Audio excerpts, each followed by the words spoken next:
Hi, this is Levi. Before we get into this episode, I wanted to take a quick minute to introduce a few of the other podcasts in the WCF Podcast Network. Tom and Naomi are exploring how we interact in our ecclesial relationships in From the Platform. It's a very in-depth series that is incredibly helpful for understanding and developing compassion and better listening practices. That's From the Platform. Sam Taylor from Cleveland, Ohio, produces weekly devotionals in Pause to Consider. Think Mr. Rogers meets Fireside Chat. I love Sam's humble style and think every episode is fantastic. You can find both of those wherever you get your podcasts or on our website at wcfoundation.org. Now, here's the show. Welcome back to Little Faith. This is a podcast produced by the Williamsburg Christadelphian Foundation. Matt is going to continue talking with his lovely grandmother, Vivian, about her life story and her journey of faith. Sit back and relax. She has so much wisdom and experience to share. Well, I can remember when I was young that you were one of my Sunday school teachers, and you had all kinds of crafts and stories and activities. Well, when I was 43, Herman and I were looking forward. We wanted our children each one to go to college. And we were planning toward that. So I went back to college. And I went to a small Catholic college at Fort Wayne. By that time, Herman taught in the Fort Wayne system. So I would drop him off at his school and then go on to the campus where I was going to college. And I became an elementary art teacher. And since I'd had 1 year before I was married, I was able to graduate in 3 years by going through summer school too. And my family helped me a lot, or I don't know how I could have done it. And I always thought I was kind of stupid in math, but I had to take math. And your Grandpa Herman, that was always easy for him, so he helped me through math classes. And overall, I taught elementary art for 13 years. So I suppose in Sunday school teacher, I did some of the things. You channeled a lot of that art energy. A lot of that into teaching. I taught a lot of children at Raw, children's Sunday school classes. Overall, what I would like to tell young couples, first of all, in your home, simply don't allow electronic devices of any kind to interfere with communication. Talk to your children. Know your children, and let your children feel free about talking to their parents so that there are bonds between the children and their parents. And the other thing I would say, if at all possible, plan your life so that you have other believers near you. That's what we did, and I feel we were blessed for doing that. More than I could ever imagine, we were blessed. And then, so that you have close associations with other believers. And then at home, talk about your faith. Talk. Let it be part of your daily conversation. Because I grew up more or less in isolation. But my 4 parents never, ever stopped talking about their faith. Looking back on your 94 years of life and thinking about when faith was important, like really important to you, what was your greatest trial in faith for you? The worst thing, I would say the worst thing that ever happened to my parents was I had a brother 2 years older than me whose name was Gordon Leroy, but everyone called him Buddy. And I don't remember him well, But he and my older brother went to a country school. But we had, in the farm next to us, across the road, there was a family. Their name was Daniel. I've never forgotten the name.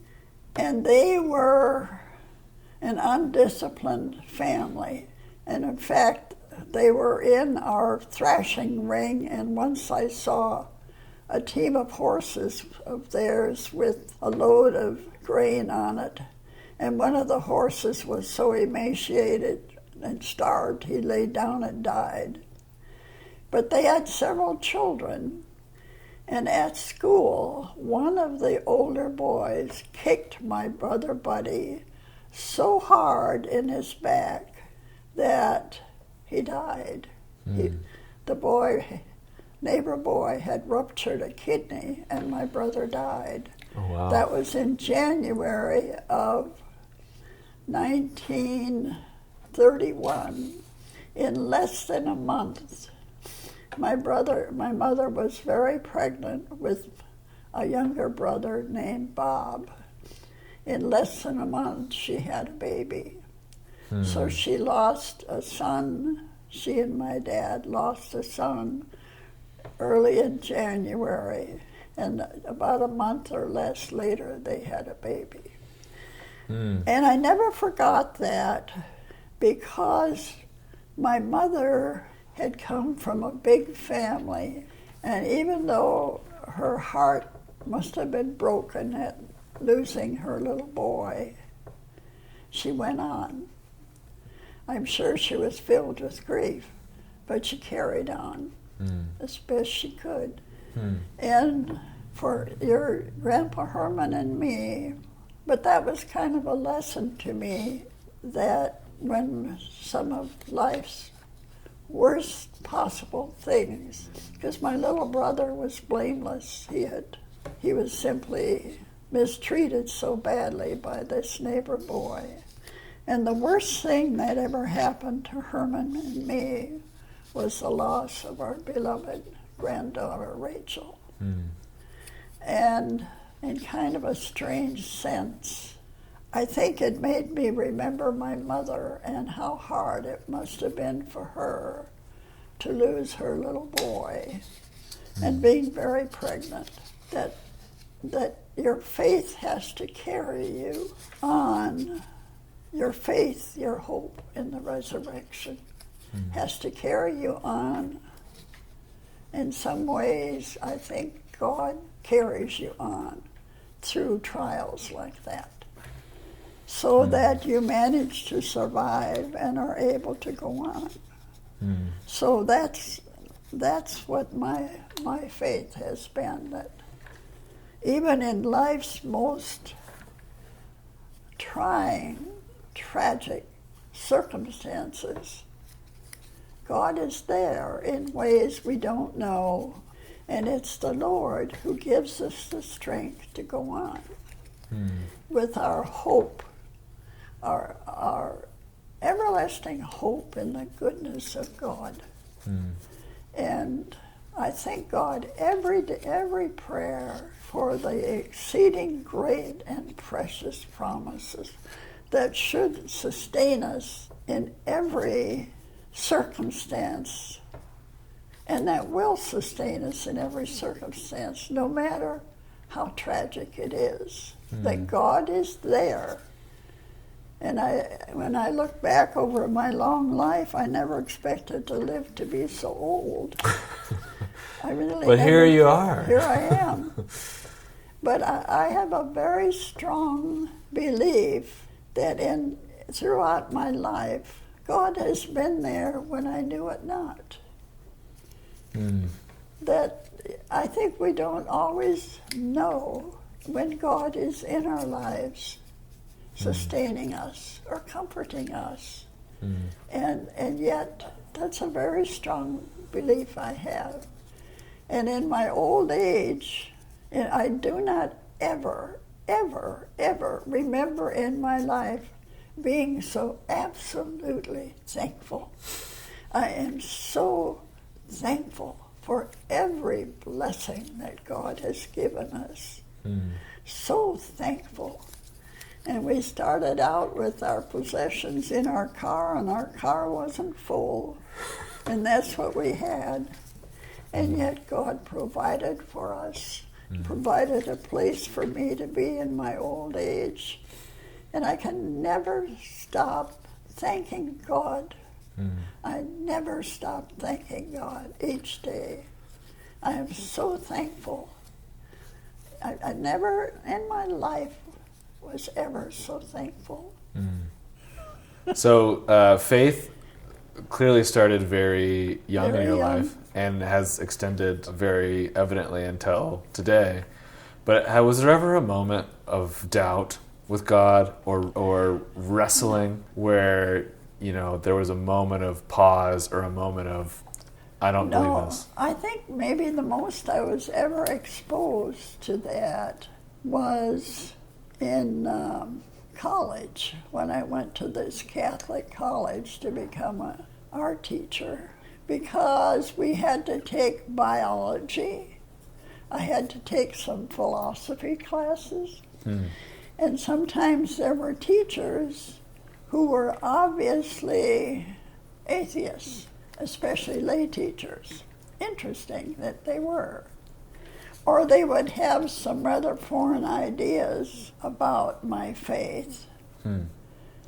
But I weathered that and perhaps did some extra study on the subject. But in a sense, it never touched me because my faith was great enough that I was able to lay those things aside. How do you see or define your faith now? If you could use a short phrase or an image or a metaphor to define what faith is to you now, how would you describe it? My faith means everything to me. Everything to me. It's the most important element in my life, and it always has been. To somebody who has never had faith or has lost their faith, what would you say to them? Well, I remember years ago, there was the husband of one of the members at Raw who had actually grown up in Germany, but he had no faith at all. And I remember Herman and I tried to explain the existence of God and the truth of the scriptures to this young man. And we got no place. He simply didn't believe in God, nor did he believe that the scriptures were inspired. Every question he asked, we answered. But his response was, I just don't believe it. And he didn't. And after a while, we just gave up. Well, I think he was tired of talking about it, too.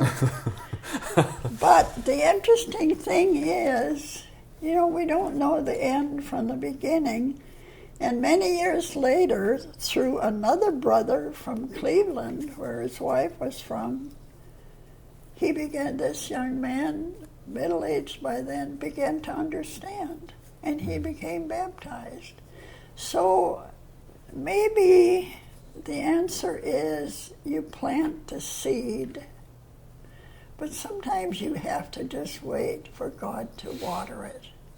And it may be watered in some way that you would never imagine. Like this brother was watered by an older brother from Cleveland, and he was baptized. And so I think maybe our duty is to try to plant the seed and not expect we can do it all, because sometimes it's God then who uses someone else to water that seed. So you should never give up. Yeah. And earlier you'd mentioned, when you were talking about trials of faith, that faith carried you when there was nothing else. Faith carried you. Yes. And so I'm wondering, and you've talked a lot about community and how important it is to be close to people who are fellow believers. Right. And I'm just wondering if that image of carrying, how faith is this carrying thing, if we ever, or you have ever carried somebody when they have not had any faith, or when they have lost. I'm not sure that a person would be aware. I don't know if I ever carried anybody or not. But I know for me, and many times, there's been a sister or a brother who has said something to me that meant a great deal. So I think... Can you give me an example? Trying to think. Well, just from my own family, when my mother died, I was grief-stricken because I had left Minnesota when I was 23, and I never did anything for her after that, because we were never in Minnesota. If we had a week in the summer, we were lucky. We didn't always make it. But I carried a feeling of guilt that I had neglected my own mother. I had not done anything for her in her lifetime. I mean, I really was guilt-stricken. One of my dad's sisters, my Aunt Myrtle, she died at age 42, leaving 2 teenagers and then this little 5-year-old boy. And he stayed with my parents, and my mother, who was never that strong, already had 3 boys at home. So he was another boy for her to mother. And when he became a freshman, 14 years old, his name was Daryl, Herman and I decided he could live with us, and he would help Herman on the farm, and we would help him when he graduated. So that was decided, and I don't think Daryl was very, very happy about it. And he was difficult for the first 2 years he lived with us. But the last 2 years went well. And Herman told him he would put him through college because he had helped us. But 3 or 4 years after my mother had died, and I had this guilt feeling that I wish I had done more for her. And my young brother happened to talk to me one day, and he said, "Now, Vivian," he said, "that was such a blessing that you and Herman kept Daryl for 4 years. That was the only time that she ever had just had her own children to care for." And he said that was such a help to our mother. And all at once I decided, well, I had done something for my mother, because we had taken care of Daryl for 4 years, and we would have continued helping him if he had allowed us to. But I had actually done something, and I didn't know it. And it removed that sense of guilt from me.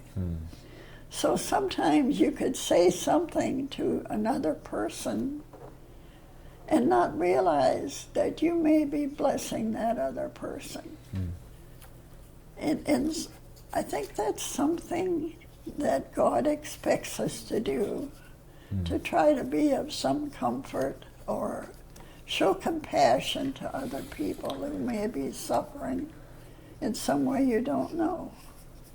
You've used the word blessing a lot in this conversation.